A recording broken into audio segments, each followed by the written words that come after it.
वाला सेगमेंट हम लोग देखेंगे वो ये देखने वाले हैं कि हम लोग पैराग्राफ्स में क्या क्या चीजें चेंज कर सकते हैं। ठीक है, तो पैराग्राफ्स में क्या क्या चीज चेंज करने के लिए मेरे को एक पैराग्राफ चाहिए। अब एक तो तरीका है कि मैं पूरा पैराग्राफ को लिखूं, और दूसरा तरीका है कि मैं कोई एक रैंडम पैराग्राफ को यहाँ पे ले आऊं। तो एक रैंडम पैराग्राफ को लाने के लिए सबसे अच्छा तरीका है कि मैं इक्वल टू बटन दबाता हूँ, रैंड बटन दबाता हूँ, ठीक है, और यहाँ पे ले लेता हूँ 2x2 का एक, ठीक है, और एंटर करता हूँ। आप यहाँ देख पाएंगे क्या कि एक पैराग्राफ आ गया अपने आप। ये एक रैंडम पैराग्राफ है जो मैं यहाँ जनरेट किया हूँ, ठीक है। ये रैंडम पैराग्राफ में अब मैं कुछ कुछ चीजें चेंज करने की कोशिश करता हूँ और इसमें देखता हूँ कि क्या क्या चीज हम लोगों के काम की आ रही है। तो सबसे पहला आपको अलाइनमेंट याद रहना चाहिए। देखिए, मैं आपको क्लिपबोर्ड के चीजों को बताया कि भाई कट कॉपी पेस्ट क्या होता है, आपको मैंने फॉन्ट के बारे में बताया, पैराग्राफ्स के बारे में अब आप लोग सुनते जाइए। देखिए, पैराग्राफ में क्या है कि ये जो पैराग्राफ है इसका मेरे को अलाइनमेंट सेट करना है। आप यहाँ पे देख पा रहे हैं क्या कि ये paragraph right left hand side पे तो चलिए ऐसा है कि ये बकायदा वो है, एक लाइन से आ रहा है, लेकिन राइट हैंड साइड पे अगर आप देखें तो राइट हैंड साइड पे कोई कम कोई ज्यादा, मतलब उतना सही तरीके से हुआ नहीं है, एक लाइन पे नहीं है। तो मेरे को इसको लाइन पर आना है, तो सबसे पहला काम है जस्टिफाइड का। देखो यहाँ पे अगर आप यहाँ पे देख पा रहे होंगे, मेरा जहाँ कर्सर है अभी उसको बोलते हैं जस्टिफाई। इसको शॉर्टकट में कंट्रोल प्लस जे भी करते हैं, ये भी सब एकदम काम की चीज है, तो इसको याद रखिएगा, कंट्रोल प्लस जे, ये जस्टिफाइड। इसको आप क्लिक करते हैं तो आप देख पा रहे हैं क्या लेफ्ट हैंड साइड हो या राइट हैंड साइड दोनों एक ही लाइन पे है, दिख रहा है आप लोगों को? Yes sir. हाँ, तो देखिए इसको इसको बोलते हैं जस्टिफाइड। जस्टिफाई मतलब इधर से भी उतना ही उधर से भी उतना ही, इसको जस्टिफाइड कहा जाता है।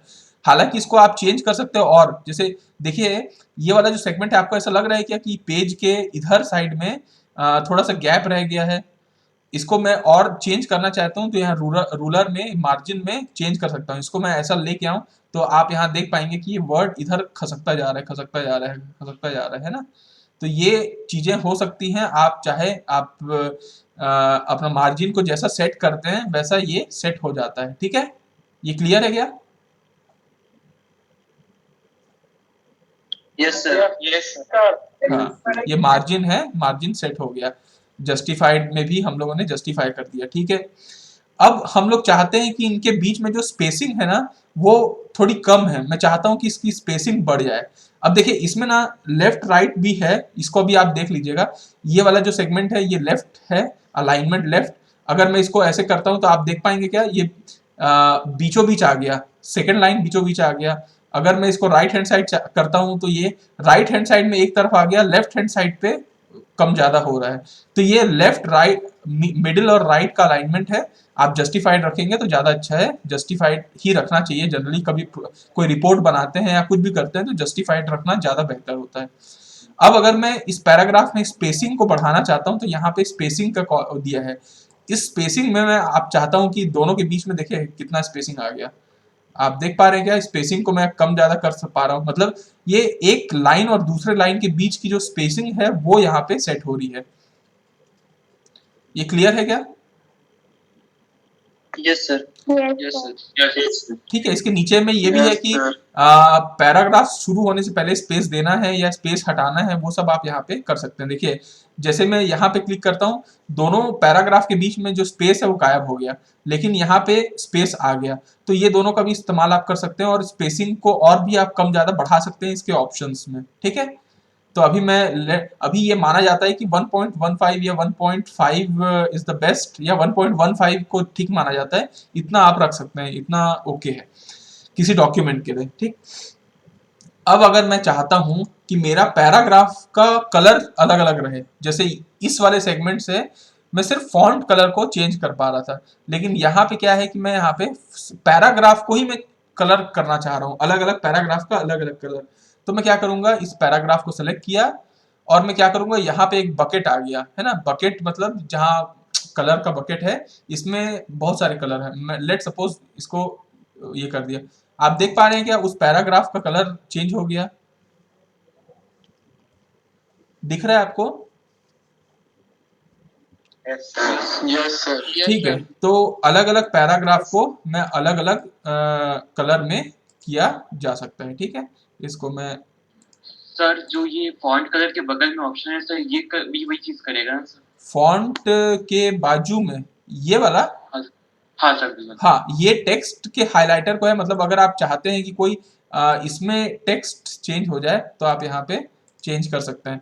ठीक है, आप चाहें तो ये पूरा, ये मान लीजिए इसको सेलेक्ट किए और इसको सेलेक्ट किए तो भी ये हो जाएगा, लेकिन इसमें और उसमें दोनों में अंतर दिख रहा है क्या, कि जहां टेक्स्ट है उतने को हाईलाइट किया, लेकिन ये पूरा बैकग्राउंड को भी, उस पैराग्राफ के बैकग्राउंड को हाईलाइट कर दिया, जहां आपके वर्ड्स नहीं लिखे हुए हैं वहां पे ब्लू कलर है।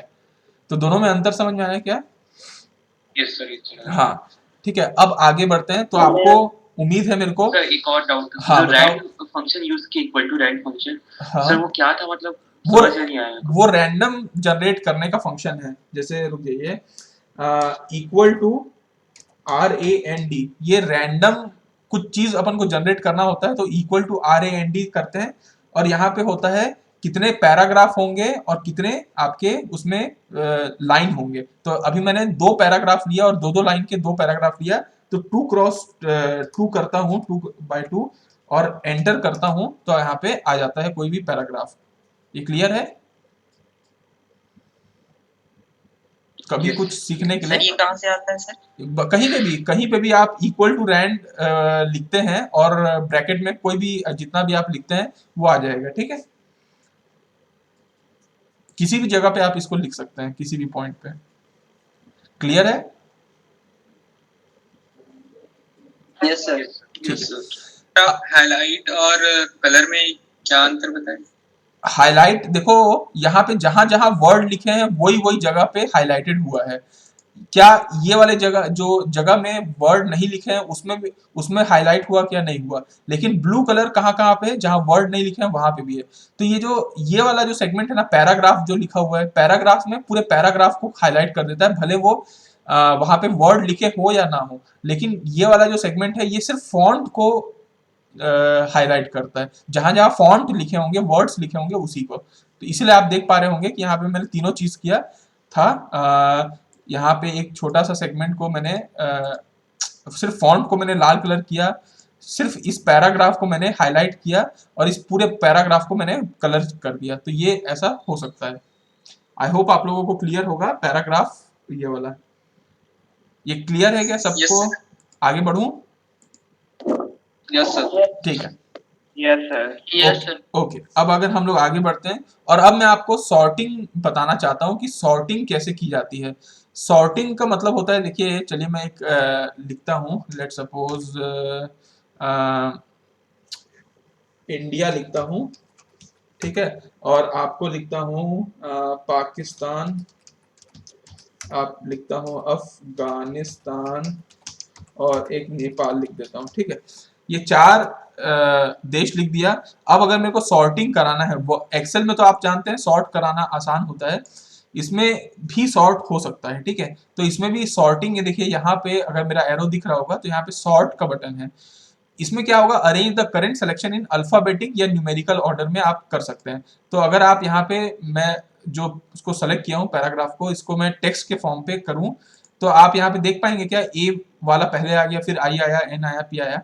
तो अगर आपका ऐसा कोई लाइन से है वर्ड में, उसको आप सॉर्ट करना चाहते हैं तो यहाँ पे सॉर्टिंग से आप कर सकते हैं। ये क्लियर है क्या? Yes yes sir. हाँ, अब अगर मैं इसमें चाहता हूं कि ये बुलेट के पॉइंट के फॉर्म पे अरेंज हो, तो यहाँ पे बुलेट पॉइंट्स की तरह भी यहाँ पे लिखे रहते हैं। यहाँ पे बहुत सारे ऑप्शन है, फैंसी फैंसी बुलेट पॉइंट्स भी है। चाहे तो देखिए मैं आपको यहाँ पे ऐसा वाला कर ले आता हूँ। तो ये हर पॉइंट हो गया। इसके आगे अगर मेरे को कुछ लिखना होगा तो एंटर बटन दबाऊंगा तो फिर आ जाएगा। ठीक है, तो यहाँ पे कुछ लिखा, फिर एंटर किया, तो ये बुलेट पॉइंट्स आ गए। तो बुलेट पॉइंट्स आप चाहते हैं कि कोई फैंसी ले या नॉर्मल ले, तो आप यहाँ पे कोई भी बुलेट पॉइंट्स यहाँ पे लगा सकते हैं।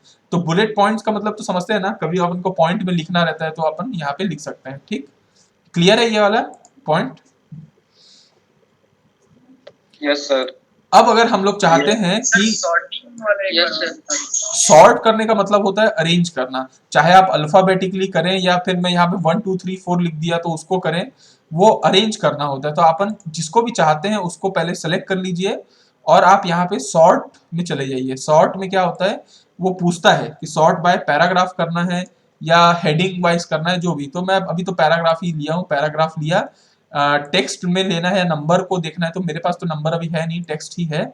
और असेंडिंग में करना है कि डिसेंडिंग, लेट सपोज अब मैं डिसेंडिंग में करना चाहता हूँ, तो आप देखेंगे अल्फाबेटिक में पी बाद में आता है, फिर एन, फिर ऐसे करके, तो ये ऐसे अरेंज हो गया, तो इसको बोलते हैं सॉर्टिंग। क्लियर? ओके। यस अब हम लोग आगे आते हैं। यस तो आप लोगों को बुलेट पॉइंट भी समझ में आया होगा। अब हम लोग इंडेंट की तरफ चलते हैं। इंडेंट का मतलब होता है, ये देखिए यहाँ पे है डिक्रीज इंडेंट या इंक्रीज इंडेंट। इंडेंट का मतलब होता है थोड़ा सा जगह मार्जिन से बढ़ाना। जैसे कि मैं बढ़ाना चाहूंगा तो यहाँ पे मैं क्लिक किया और क्लिक किया और क्लिक किया, मार्जिन जो है आपका पेज का मार्जिन, वहां से मैं थोड़ा सा चाहता हूँ कि ये बीचों बीच आए, तो यहाँ पे इंडेंट बढ़ा दिया। ठीक है, तो अब मान लीजिए मैं कुछ दबाया तो यहाँ पे उसी के नीचे पे आएगा। ये एक फिक्स हो गया कि मार्जिन से इतना स्पेस चाहिए, इसको मैं बोलता हूँ इंडेंट। ठीक है, तो ये इंडेंट हो गया, इसको कम ज्यादा करना है तो यहाँ पे कम ज्यादा भी हो जाता है। ठीक है, तो ये है आपका इंडेंट, मतलब थोड़ा सा मार्जिन से अपन जगह बना बढ़ा रहे हैं या कम कर रहे हैं, इसको बोलते हैं इंडेंट। ये क्लियर है क्या सबको? अब बड़ा इंपॉर्टेंट सेगमेंट आने वाला है, जो है बॉर्डर्स एंड शेडिंग वाला सेगमेंट। ठीक है, कुछ कुछ चीजों को हम लोग बॉर्डर्स भी कर सकते हैं और कुछ कुछ चीजों को हम लोग शेडिंग भी किया जा सकता है। तो चलिए हम लोग आगे आते हैं और हम लोग देखते हैं इसमें बॉर्डर्स एंड शेडिंग्स में। देखिए यहीं पे होम में ही चलते हैं, इधर उधर जाने के बजाय। आप देखिए, मान लीजिए मैं इसको सेलेक्ट कर रखा हूँ, ठीक है, इतने को मैं सेलेक्ट कर रखा। अब मैं चाहता हूँ कि इतना ही पोर्शन बस बॉर्डर पे आए, बाकी पोर्शन में नहीं चाहता कि पूरा जो मैं लिखा हुआ हूँ वो सब बॉर्डर में आए, इतना ही चाहता हूँ कि बॉर्डर पे आए। तो यहाँ पे बॉर्डर वाला सेगमेंट है, आप देख पाएंगे। तो इसको देखिएगा, मैं क्लिक करता हूँ, इसमें बहुत सारे ऑप्शन हैं। यहाँ पे मैं अगर आपको दिखाता हूँ, मान लीजिए ऑल बॉर्डर्स करना है, तो आप देख पाएंगे क्या एक बॉर्डर बन गया गया जो मैं इसको करना चाह रहा था। इसमें बहुत सारे हैं, जैसे बॉटम बॉर्डर, टॉप बॉर्डर, ठीक है, left right border, no border, all borders, ठीक है, सिर्फ आउटसाइड बॉर्डर, मतलब ये पूरा एक बॉर्डर में आ गया, इनसाइड बॉर्डर, ये ऐसा टाइप का फॉर्म पे आ गया। ठीक है, ये सारा चीज कब काम आता है, जब मान लीजिए आप कभी बुक लिख रहे हैं या प्रोजेक्ट रिपोर्ट बना रहे हैं, थीसिस लिख रहे हैं अपनी, तो उस समय में ये सारी चीज बड़े काम के आते हैं, क्योंकि उस समय आपको अपना थीसिस को बड़े अच्छे से अरेंज करना होता है। ठीक है, क्योंकि कोई भी प्रोजेक्ट करता है आदमी, बीटेक प्रोजेक्ट करेगा, एमटेक करेगा, पीएचडी करेगा, पहले प्रोजेक्ट पे काम करता था, लेकिन लास्ट के 5 6 महीना, 2 महीना, 3 महीना रिपोर्ट ही बनाता रहता है। रिपोर्ट में ही बहुत टाइम लगता है बनाने में, क्योंकि अधिकतम लोगों को तो वर्ड आता भी नहीं है काम करना, और पीएचडी तक पहुंच जाते हैं, पीएचडी को ही पार कर जाते हैं, फिर भी अभी पूछोगे तो वर्ड नहीं आएगा। तो और तो आगे बढ़ते हैं और हम लोग ये देखते हैं कि इसमें बॉर्डर्स का सेगमेंट, आप लोगों को उम्मीद है, मेरे को लगता है कि आप लोग इसको समझ पाए होंगे कि कैसे हम लोग इसको बॉर्डर्स करते हैं। ठीक है, ये क्लियर है क्या सबको? यस सर हाँ, यस सर ठीक है, ठीक है, यस सर ओके ओके। अब हम लोग आगे आते हैं और हम लोग ये देखते हैं कि अब मैं मान लीजिए एक ये वाला जो पैराग्राफ है, ये पैराग्राफ अगर आप देख पा रहे होंगे, तो इसमें मैं स्पेलिंग को अगर मेरे को चेक करना है तो मैं कैसे कर सकता हूँ? अभी कोई स्पेलिंग मिस्टेक लग रहा है कि आपको इस पैराग्राफ में? आई होप नहीं लग रहा होगा, क्योंकि मैंने रैंडम से किया है तो ये सारा कुछ सही आ रहा है। लेकिन चलिए मैं प्रूफ को का स्पेलिंग को चेंज कर देता हूँ। मैं प्रूफ का स्पेलिंग को पी और आर ई वी कर देता हूँ। आप देख पा रहे हैं क्या, एक लाल कलर का छोटा सा लाइन है जो इसके ऊपर आ गया। लेट सपोज मैं वीडियो का जो स्पेलिंग है उसको भी चेंज कर देता हूँ और इसका स्पेलिंग लिख देता हूँ वीडियो। ठीक है, और कुछ चेंज करना है, प्रोड्यूस का इसको भी स्पेलिंग को चेंज कर देता हूँ, यूडी कर देता हूँ। आपको ये दिख रहा है क्या कि मैं स्पेलिंग कुछ गलत कर रहा हूं, तो यहाँ पे एक लाल साइन आ जा रहा है। यस सर ये बता रहा है कि आप लोगों का स्पेलिंग मिस्टेक है इसमें। अब क्या मैं एक एक को यहाँ जाऊं और राइट क्लिक बटन दबाऊं तो यहाँ पे बहुत स्पेलिंग बहुत सारा आएगा, उसमें एक एक को मैं देखते जाऊं। ये भी एक तरीका है स्पेलिंग मिस्टेक को देखने का, कि जैसे यहाँ पे मेरे को लगा स्पेलिंग मिस्टेक, इसमें मैं इसमें गया, इसमें राइट क्लिक बटन दबाया तो अपने आप यहाँ पे कुछ कुछ ऑप्शन आ गया कि स्पेलिंग सही स्पेलिंग क्या है। ठीक है, ऐसा हो सकता है। इसको और अच्छा तरीका करने का मैं क्या बता रहा हूँ आपको, आप ना इसको सेलेक्ट करिएगा जहां जहां आपको ऐसा लगता है, पूरे पैराग्राफ को सेलेक्ट करिएगा और ऊपर में रिव्यू टैब है ना, रिव्यू टैब में चले जाइएगा। रिव्यू टैब में आप जैसे ही जाएंगे, आप यहाँ पे देखेंगे लेफ्ट हैंड साइड में आपको स्पेलिंग एंड ग्रामर दिखेगा। दिख रहा है क्या? Yes sir. Yes sir. अभी स्पेलिंग और ग्रामर में जाते हैं तो आप देखिएगा स्पेलिंग और ग्रामर में सबसे पहले वो पकड़ लिया प्रूफ को, है ना। यहाँ पे आपको दिख गया प्रूफ, और यहाँ पे सजेशन भी आ गया, ये प्रूफ कर सकते हैं, प्रूफ्ड लिख सकते हैं, प्रूफ लिख सकते हैं, या आप इसको इग्नोर कर सकते हैं। अगर आपको ऐसा लगता है कि नहीं भाई मेरी स्पेलिंग सही है और गूगल की स्पेलिंग गलत है या माइक्रोसॉफ्ट की गलत है, तो आप अपने पे अड़ सकते हैं। अदरवाइज आप क्या कर सकते हैं, आप यहाँ पे हाँ इसको आप ले सकते हैं। Video provides a powerful way to help you. इसको आप यहाँ पे इसको क्लिक कर सकते हैं, तो वो क्या हो गया, अपने आप चेंज हो गया। फिर अपने आप वो वीडियो पे पहुंच गया, वीडियो पे फिर आप इसको क्लिक किए तो फिर वीडियो पे आ गया, फिर अपने आप वो प्रोड्यूस में आ गया, फिर इसको आप क्लिक किए तो आ गया। इसका मतलब ये है कि देखिए जो मैं हर बार जितने लाल थे उसको राइट क्लिक करके करता जाता तो बहुत टाइम लग जाता मेरे को, है ना। उसके बजाय मैं क्या किया, सारे उसको मैं एक साथ सेलेक्ट किया और स्पेलिंग और ग्रामर में गया और एक बाय एक अपने आप वो बस क्लिक करते गया, चेंज होता गया होता गया। ये क्लियर है क्या आप लोगों को? और अब हम लोग देखते हैं थिसॉरस का सेगमेंट क्या होता है। ये बड़ा इंपॉर्टेंट है, क्यों? क्योंकि थीसिस लिखते समय, प्रोजेक्ट फाइल बनाते समय बहुत काम आता है, खासकर उस सेगमेंट के लिए जहां आप कोई एनआईटी आईआईटी या बड़े कॉलेज में आप काम कर रहे होते हैं, और वहां पे अगर आपको आपके जो थीसिस है वो उसमें जाता है, किसमें? प्लेगियरिज्म सॉफ्टवेयर में। प्लेगियरिज्म सॉफ्टवेयर क्या होता है? ऐसा सॉफ्टवेयर होता है जब आप कोई फाइल उसमें इनपुट की तरह देते हैं, अपलोड करते हैं, वो तुरंत उस फाइल को 5 मिनट के अंदर पूरा फाइल को स्कैन करके रीड करके चेक करता है कि प्लेगियरिज्म चोरी तो नहीं हुई है। मतलब आप क्या करते हैं, कई कई जगह से कॉपी पेस्ट मार देते हैं, वो तुरंत कॉपी पेस्ट को पकड़ लेता है क्योंकि वो पूरा गूगल से कनेक्टेड रहता है, तो वो उसको मालूम रहता है कि कौन सी फाइल कहाँ पे स्टोर्ड है। तो वो प्लेगियरिज्म सॉफ्टवेयर बहुत महंगा आता है, टर्निटिव नाम होता है सॉफ्टवेयर का। वो सॉफ्टवेयर लाइसेंस वर्जन अगर रहे तो आप डालो उसमें, तुरंत पकड़ में आ जाता है कि 95% प्लेगियराइज्ड, 20% सही है, ऐसा आ जाता है। और बड़े बड़े कॉलेजों में जैसे हमारे यहाँ एमटेक में वो था, डेडलाइन रहता था कि आपका 80% या 85% से मतलब यूनिक होना चाहिए। आपका जो कंटेंट है वो 85% से नीचे यूनिक बिना हुए काम नहीं चलेगा। मतलब 15% आप चोरी कर सकते हो इधर उधर से, लेकिन 85% आपका यूनिक होना चाहिए। उस केस के लिए क्या करें, क्योंकि कई बार हम लोगों को चीजों को इधर उधर से लेना पड़ जाता है। उससे बचने के लिए क्या कर सकते हैं, अपन ना थिसॉरस का इस्तेमाल कर सकते हैं। ये थिसॉरस क्या होता है, प्रूफिंग के लिए ही होता है, या कभी कभी क्या होता है कि प्रूफिंग बोले तो जब अपन बुक वगैरह लिखते रहते हैं तो कई बार किसी किसी का आइडिया इधर उधर से निकाल लेते हैं, तो उनको अपन ऐसा क्या करें कि लिखा भी जाए और आ भी जाए।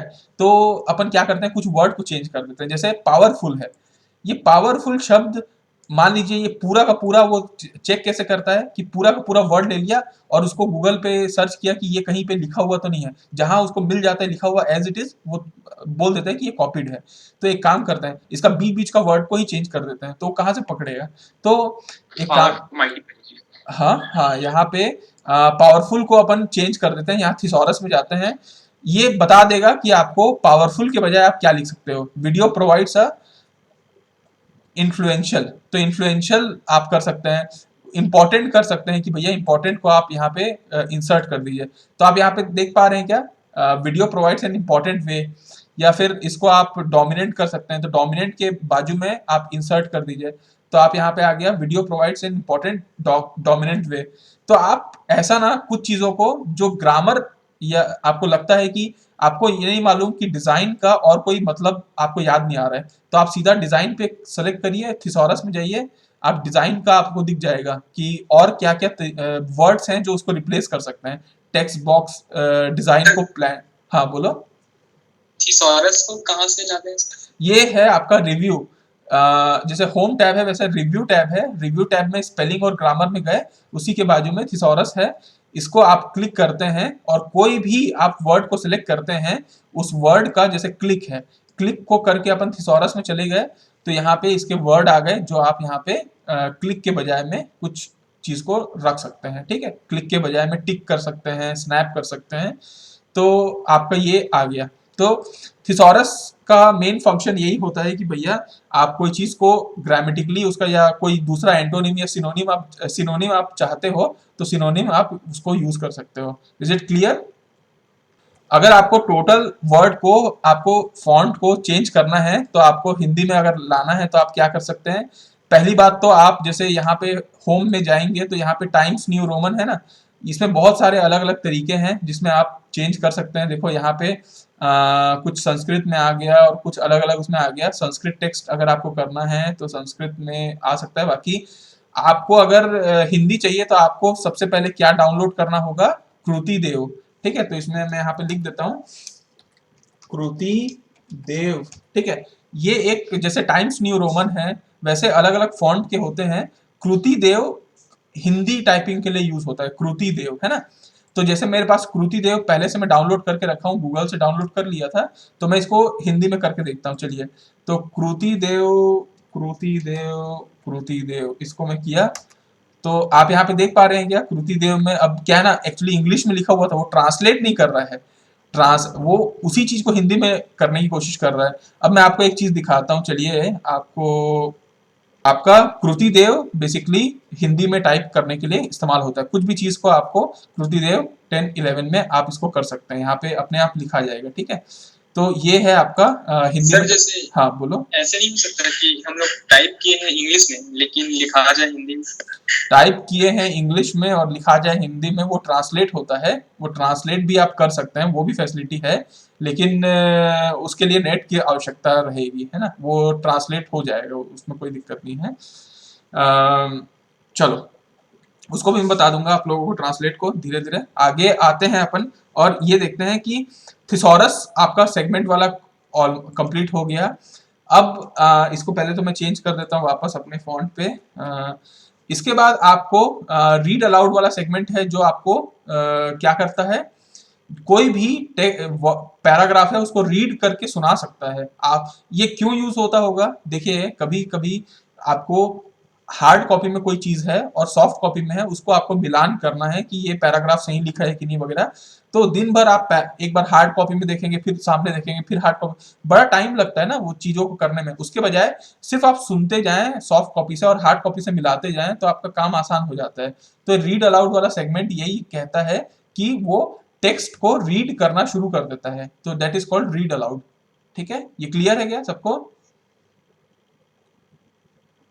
यस यहाँ पे आप देख पा रहे हैं क्या? कहाँ रहता है हाँ, ये सब रिव्यू टैब में ही है। रीड अलाउड का? रिव्यू टैब ऊपर में आप जो सेलेक्टेड है, रिव्यू टैब के अंदर में ही spelling, grammar, thesaurus, word count, read aloud भी है। वर्ड काउंट तो आपको समझ में आ गया, मैंने आपको वहां भी बताया था कि ये नीचे में क्लिक करेंगे तो वर्ड काउंट आ जाएगा, और यहाँ पे भी करेंगे तो आपको वर्ड आपको बता देगा कितने वर्ड आपके हुए हैं।